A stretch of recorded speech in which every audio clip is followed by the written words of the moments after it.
Vamos conhecer um pouco mais desse conteúdo da exortação apostólica Gaudete et Exultate, é assim que fala, né, Padre Guido? Exato. Ela é composta de 5 capítulos Sim. e 177 parágrafos, Padre Guido? Perfeito. São 5 capítulos que merecem ter um título muito específico e peculiar. Vamos conhecê-los. O primeiro fala da santidade no povo que está doente de Deus. Isto é o povo que precisa de Deus. Certo. Todos nós precisamos apelar a Deus, sabendo que não existem deuses, digamos assim, paralelos, ou pior ainda, o grave perigo de hoje, os mecanismos de defesa para cobrir um vazio que se cria na pessoa humana quando Deus não ocupa o primeiro lugar. Certo. O segundo capítulo fala das falsificações da santidade, de acordo com a teoria filosófica do gnosticismo e do pelagianismo. Esse é o capítulo 2, então. Exato. Ou seja, falsificações da santidade, de acordo com as distorções, vamos dizer assim, né, Padre Guido? Sim. Ora do gnosticismo, ora do pelagianismo. Mas vale aqui um parênteses, Padre Guido. O pelagianismo, qual que é o problema do pelagianismo? O pelagianismo, meus amigos, é uma filosofia que pregava que a pessoa humana não precisa da graça de Deus para se salvar. Nós temos tudo para nos salvar, mesmo não tendo a graça de Deus. Gente, é muito pesado, né? Portanto, é uma heresia, né, Padre Guido? É uma heresia, exato. Como também o gnosticismo, né? O gnosticismo que apresenta a vida de um Deus duplo, de um Deus do bem e de um Deus do mal, não, gente? A doutrina ensinada e revelada por Jesus e sustentada pelo magistério da Igreja sempre colocou estas filosofias de lado como autênticas heresias. Lembrando que no nosso site, onde estão disponíveis todos os nossos programas, na Rede Século XXI, né, o portal da Rede Século XXI, rs21.com.br/eclésia, nós temos um programa que fizemos dedicado ao tema do gnosticismo, porque é complexo a coisa, né? Onde tem uma visão de Deus, na qual um demiurgo, ou seja, um Deus que criou as coisas boas e um Deus que criou as coisas ruins. As coisas ruins ligadas à matéria, um demiurgo que teria criado as coisas da matéria. Portanto, a matéria é coisa ruim. E um Deus bom que teria criado as coisas do espírito, as coisas espirituais. Ou seja, um Deus bom. Bom, basta dizer que é uma das primeiras heresias da história da Igreja. O gnosticismo avançou ao longo dos séculos, é uma coisa complexa, mas nem as visões gnósticas, e muito menos a visão do pelagianismo, né, o Papa deixa claro que pode ser atrelada à santidade, porque ele usa a palavra falsificação da santidade, não é isso? Sim, exato. É toda uma sequência, Diácono Eric, de substituir um verdadeiro Deus com um Deus que é criado pela nossa cabeça. É o gravíssimo perigo que existe, né? Porque não podemos constituir um Deus pessoal diferente do que a Igreja sempre ensinou, baseado na revelação de Jesus. Por isso, corremos o risco de um credo pessoal que não tem nenhum valor. Ao invés de o fiel se portar como imagem e semelhança de Deus, como é a maneira correta, cria um Deus à sua imagem e semelhança. Exato, isso será sempre proibido e, digamos assim, condenado também pela Igreja Católica, que recebe a herança direta da parte de Deus, porque foi Jesus que instituiu esta sua Igreja e confia a nós, mesmo com os nossos limites humanos, confia aqui na Terra a ortodoxia, como se diz, né? A verdade de uma fé infalível. Bom, então nós falamos de 2 capítulos, no total de 5. E o terceiro, Padre Guido? O terceiro fala de uma característica que identifica o cristão, que é exatamente o tema das bem-aventuranças.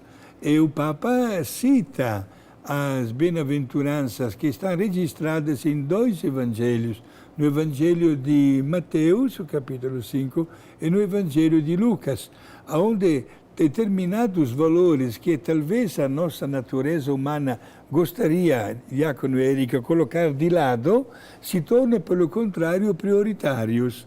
prioritários para adquirir merecimentos para a nossa santificação. Daqui a pouquinho o senhor volta nesse tema para falar um pouco mais das bem-aventuranças. Vamos só apresentar todos os capítulos, a gente já chegou no terceiro. E o quarto? O quarto fala das 5 grandes manifestações do amor.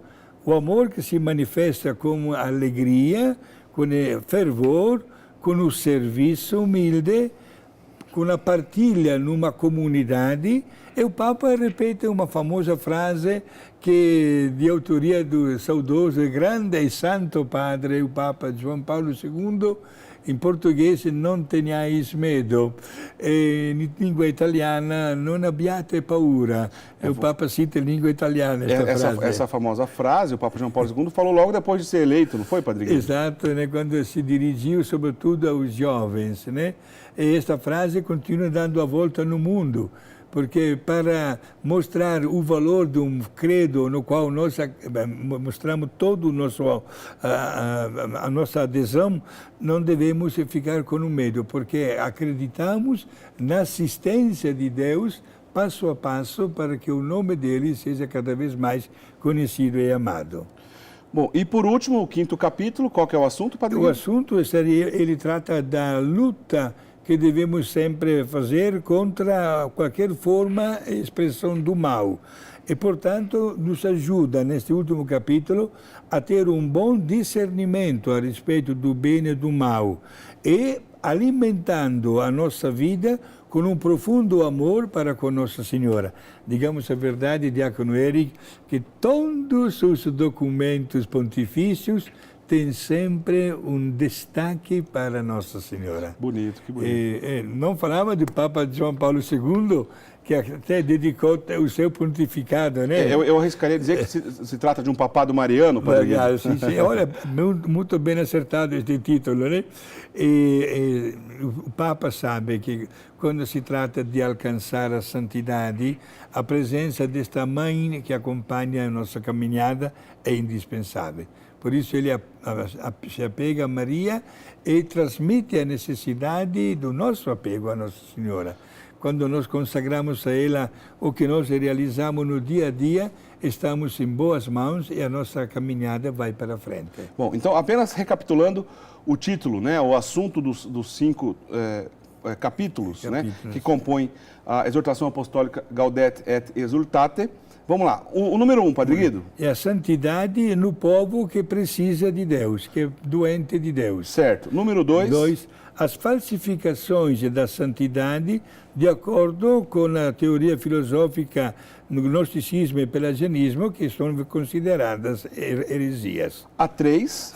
As bem-aventuranças, que se identificam como uma verdadeira carteira de propriedade típica do cristão. Certo. A prática das bem-aventuranças. Carteira de identidade mesmo, né, Padre? Exato, sim. Quarto são as 5 grandes manifestações do amor. A alegria, o fervor, o serviço a vivência na comunidade e não ter medo de agir como autênticos cristãos. E a quinta? A quinta, não desistir da luta contra o mal, por isso manter um bom discernimento e, sobretudo, manifestar uma profunda devoção para com Nossa Senhora. Em relação ao assunto santidade, né, que é o objetivo dessa exortação apostólica, a discussão sobre o batismo aparece, Padre Guido? Sim, porque exatamente, Diácono Eric, é em força do nosso batismo que já pronunciamos, através da voz dos nossos pais e dos nossos padrinhos, o compromisso de acreditar em Deus e de evitar aquelas ocasiões que nos podem levar a criar uma distância com o mesmo Deus. Por isso o batismo entra como fundamental, o primeiro passo, exatamente através do qual nós entramos a fazer parte da família de Deus. Padre, já que o senhor citou aqui, entramos no assunto do batismo, do ponto de vista da orientação formal da igreja, existe uma maneira que a igreja orienta como os casais, geralmente, pode ser só uma pessoa, mas geralmente os casais que estão buscando padrinhos para batizar os seus filhos, existe uma orientação formal da igreja sobre como deve ser o perfil desses padrinhos? Sim, exato. Inclusive está citado isso no Código de Direito Canônico. a igreja coloca 3 condições que devem ser respeitadas, meus amigos, para uma pessoa aceitar o compromisso de ser padrinho ou madrinha de uma criança. Primeiro, ter um ótimo exemplo de vida cristã, certo? Segunda condição, ser um padrinho ou uma madrinha é uma pessoa casada, deve ser casada pelo padre. Quer dizer, se for solteiro, não tem problema ser padrinho. Não, mas se for solteiro, tem também algumas condições. Pode ser padrinho. Certo. Porém, deve ter uma idade mínima de 16 anos e deve já ter recebido o sacramento do crisma. Porém, se for casado, precisa ser alguém que contraiu o matrimônio de maneira lícita, religiosa, sim. de acordo com o sacramento da igreja. Exato. Alguém poderia perguntar, por que, padre? Porque o padrinho deve ser um modelo de vida. Agora, como é que uma pessoa que não vive de acordo com a lei de Deus se apresenta como modelo? Estaria usando uma máscara, desculpe a expressão meio forte ou pesada, de hipocrisia, porque não está sendo coerente com o que ele vai professar. E talvez hoje, meus amigos, obrigado por esta intervenção, Diácono Eric, né? Precisamos rever um pouquinho até a figura, digamos, o perfil das pessoas que nós convidamos para serem padrinhos ou madrinhas. Porque às vezes não são católicos, talvez praticam outras religiões. Ou pior ainda, são pessoas que não têm nada a ver com o compromisso, né, que assume livremente e do qual, inclusive, deverão prestar conta a Deus um dia por este serviço de educar o afilhado ou a afilhada a ser autêntico cristão. E às vezes se escolhe um político que não tem nada a ver, ou porque é vizinho de casa, ou porque se trabalha no mesmo escritório, nasce aquela amizade, mas não são as pessoas mais indicadas, certo? Ser padrinho ou madrinha, gente, durante o rito, quem participa do rito do batismo, a um certo ponto o padre entrega uma vela acesa nas mãos do padrinho, que a coloca nas mãos do bebê. E a partir daquele instante, o padrinho e a madrinha assumem o compromisso de ser uma luz para aquele afilhado. Por isso se trata de um compromisso muito sério. Agora, uma coisa que até nas reflexões, digamos assim, didáticas, que tantas vezes eu faço até na igreja, até na minha mesma paróquia, quando eu pergunto quem dos senhores é padrinho ou madrinha de alguém, quase todos levantam a mão. Eu também, como padre, levanto a mão. Parabéns. Mas agora, gente, com toda sinceridade, quem de nós poderia dizer abertamente diante de Deus que está dando o devido acompanhamento ao seu afilhado e afilhada? E muitas pessoas, Diácono Eric, preferem olhar-se na cara um com o outro e, apreciando sempre a sinceridade, não levantam a mão. Por isso é importante refletir sobre esta tarefa que livremente se pega diante de Deus. Importante. Só para encerrar esse assunto, eu imagino que o senhor já fez muitos batizados aí ao longo dos seus anos de sacerdócio, né, padrinho? O senhor arriscaria um número ou não? Até 18 mil foram comprovados. Quando passamos os registros, os livros tombo para o computador, foi o computador que me deu o resultado. Certeza que mais de 18 mil pessoas o senhor já batizou? Sim, exato. É um número considerável, Padre Guido. Então eu imagino que o senhor teve a oportunidade de ver muitos casais, nesses 18 e tantos mil, quase 20 mil aí, com essa distorção que o senhor comentava antes, o senhor já viu muita gente escolhendo mal o padrinho? Não somente, como também tive caso até meio, digamos assim, não saberia nem eu se rir ou chorar, mas que me deixa muito perplexo. Isto é, pessoas que fazem questão de batizar novamente a criança porque a mamãe da criança brigou com a madrinha. Portanto, querem batizar de novo com outra madrinha. Não se pode, minha gente. Quando acontece uma coisa desta, a mamãe seja mãe e madrinha ao mesmo tempo. Pois é. Requer justamente de algo que a gente está tentando aqui, né, Padre Guido? Preencher uma lacuna justamente de catequese, de ensinar a doutrina. Bom, vamos em frente. Não tem como falar de santidade sem lembrar do batismo, obviamente, mas valeu aí o parênteses bem colocado. Agora, voltando à questão da exortação apostólica,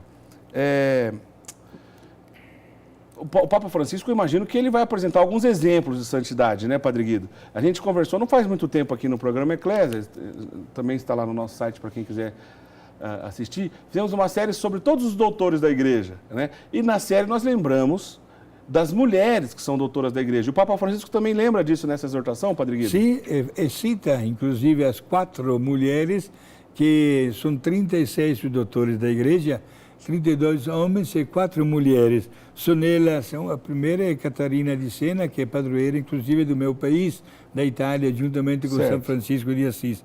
Depois Santa Hildegarda de Bingen, alemã, né? Teresa de Ávila, a reformadora do Carmelo, e Teresinha, do Menino Jesus, de Lisieux, né? Que também do Carmelo, que somente com 24 anos de vida aqui na Terra, acabou ganhando o título de doutora da igreja, né? E o Papa Francisco apresenta essas quatro mulheres como exemplo de santidade, Padre Guido? Perfeito, porque souberam responder com total generosidade e deram uma adesão completa a um estilo de vida que professaram a partir do batismo e também na vida religiosa que abraçaram livremente. Eu gosto sempre, quando o senhor cita Santa Teresinha aqui, já disse em outras ocasiões, o senhor sempre se refere a ela com muito carinho. O senhor continua devoto de Santa Teresinha, Padre Guido? Muito devoto e, sinceramente, considero ela como uma verdadeiro modelo. O motivo, gente, non è inveja, o desculpe a expressão, una santa inveja, né, de ver uma jovem chegar a receber este título e ser modelo de santidade. É um estilo de vida que nos ajuda a sermos prudentes, a não fazer nunca, como se diz, o passo mais comprido do que a perna, mas a valorizar dia e noite o que nós estamos fazendo. Por isso até esta santa, quando chegava até no refeitório para se alimentar, que dizia: meu Senhor, tenho que alimentar o meu corpo. E nós responderíamos logo numa frase assim, da gíria popular, né? Saco vazio não fica de pé, né? Eu tenho que alimentar o meu corpo, mas cada colher de sopa que eu tomar, quero oferecer como um ato de amor. Gente, dá de pensar de uma maneira diferente, porque nós repetimos durante o dia inúmeros gestos. São sempre os mesmos, mas repetimos. Se nós estamos neste momento com o estômago bem cheio, claro que não reclamamos, mas daqui a 4 ou 5 horas sentimos a necessidade de comer mais alguma coisa. É a lei da natureza. E mais uma vez temos a possibilidade de transformar até, digamos assim, as urgências do nosso corpo numa maneira de dialogar com Deus. Enquanto penso em Santa Teresinha, penso também no fundador da minha congregação religiosa, santo também ele, Santo Aníbal Maria de França, que quando viajava na Itália, a rede ferroviária é muito intensa, desenvolvida. Quando viajava para visitar as casas por ele fundadas, viajava sempre acompanhado por um religioso. E olhando pela janela dos trens, ele dizia para o religioso: está vendo aquela torre lá naquela aldeia lá? Está vendo? Sim. Se tem uma torre é porque tem uma igreja. Se tem uma igreja é porque Jesus está lá dentro. Vamos fazer uma comunhão espiritual. E ter uma viagem de 2, 3 horas, acabava fazendo 10, 15, 20 comunhões espirituais. E os santos não perdem tempo. Ainda mais na Itália, que tem tantas igrejas maravilhosas, né? Exato.